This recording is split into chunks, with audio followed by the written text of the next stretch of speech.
देखिए, कानून से कोई भी व्यक्ति ऊपर नहीं है। हर व्यक्ति कानून के दायरे में है और ईडी ने कई बार उनको समन भेजे हैं, तो स्वाभाविक ही है कि उनको उसमें शामिल तफ्तीश होना चाहिए था, जाना चाहिए था, अपनी बात रखनी चाहिए थी। ऐसा नहीं है देश में कि केजरीवाल जी पहले मुख्यमंत्री हैं जिसको ईडी ने नोटिस किया हो। इससे पहले बहुत लोगों को किया और इस प्रकार की जो एजेंसियां उनमें पहले जो आज देश के प्रधानमंत्री हैं उनकी बहुत जांच चली, लेकिन वो हर जांच में पेश हुए और उन्होंने अपनी बात रखी और 9-9, 10-10 घंटे की पूछताछ हुई, लेकिन उन्होंने सारी चीज़ की और बाद में आगे एजेंसियों ने मान लिया, कोर्ट ने मान लिया कि उनका कोई दोष नहीं है, उनको निर्दोष मान लिया। तो इसमें भी मैं समझता हूँ अगर अरविंद केजरीवाल जी निर्दोष हैं तो उन्हें पहले नोटिस भी जाना चाहिए था, सहयोग करना चाहिए था। हम जो चुने प्रतिनिधि हैं, हम दूसरे लोगों को भी कहते हैं कि भाई आप सहयोग करो। अब हमारे पास भी बहुत लोग आते हैं, वो कहते हैं जी ऐसे से है, तो जब हम पुलिस के पास फोन करते हैं कि भाई इसकी बात ऐसे से है, बोले इसको शामिल तफ्तीश तो करो, ये आम रूटीन की बात है ना, आप भी नहीं सुनते होंगे कि वो कहते हैं कि भाई इसको शामिल तफ्तीश तो करो, तभी तो पता चलेगा कि है कि नहीं है दोस्त। तो ये छोटी सी बात है, तो ये बड़े आदमी की बात है, बड़े आदमी को भी के लिए भी नियम तो वही है ना जी, उसमें शामिल हो और अपनी बात, अपना निर्दोष होने का प्रमाण दे। तो अगर निर्दोष होने का प्रमाण है तो स्वाभाविक है कि फिर कुछ नहीं होने का। देखिए, अरविंद केजरीवाल जी का लोकसभा में दिल्ली में कुछ नहीं है, पहले भी बात बनती है, पूरे देश में तो क्या था, तो डरने डरने जैसी बात कहना मैं समझता हूँ कि क्या जिम्मेदाराना बयान है। और ये डरने के लिए, डराने के लिए ना ही ये चुनाव की दृष्टि से है। अगर आप कहोगे अब चुनाव से तो बहुत पहले ईडी ने नोटिस किया था, तो ये मेरे ख्याल में मेरे ध्यान है कितना है, 10वां या 11वां नोटिस, मुझे पता नहीं है कौन सा नोटिस है उसके पास, तो बहुत नोटिस पहले कर लिए।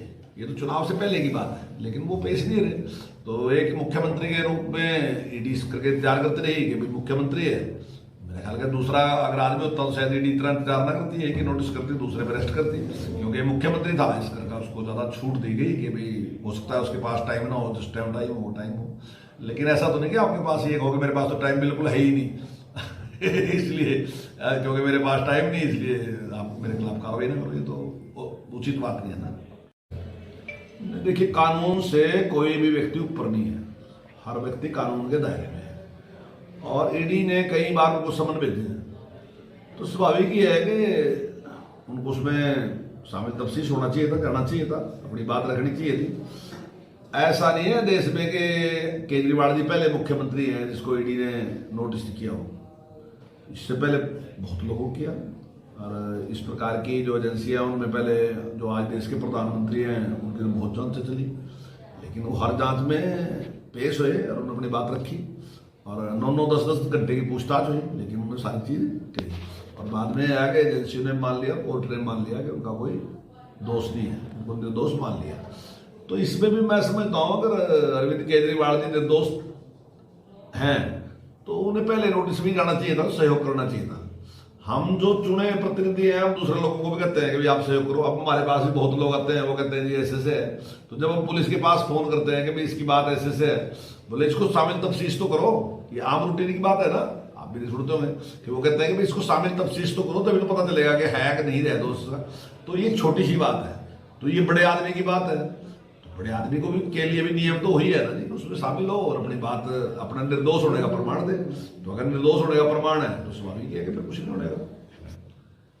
देखिए, अरविंद केजरीवाल जी का लोकसभा में दिल्ली में कुछ नहीं है, पहले भी बात बनती है, पूरे देश में तो क्या था, तो डरने डरने जैसी बात कहना मैं समझता हूँ कि क्या जिम्मेदाराना बयान है। और ये डरने के लिए, डराने के लिए ना ही ये चुनाव की दृष्टि से है। अगर आप कहोगे अब चुनाव से तो बहुत पहले ईडी ने नोटिस किया था, तो ये मेरे ख्याल में मेरे ध्यान है कितना है, 10वां या 11वां नोटिस, मुझे पता नहीं है कौन सा नोटिस है उसके पास, तो बहुत नोटिस पहले कर लिए।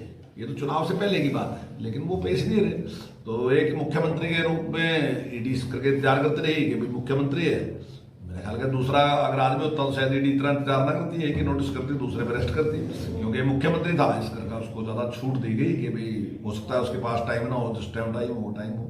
लेकिन ऐसा तो नहीं कि आपके पास ये कहोगे मेरे पास तो टाइम बिल्कुल है ही नहीं इसलिए क्योंकि मेरे पास टाइम नहीं, इसलिए आप मेरे खिलाफ कार्रवाई ना करोगे, तो उचित बात नहीं है ना।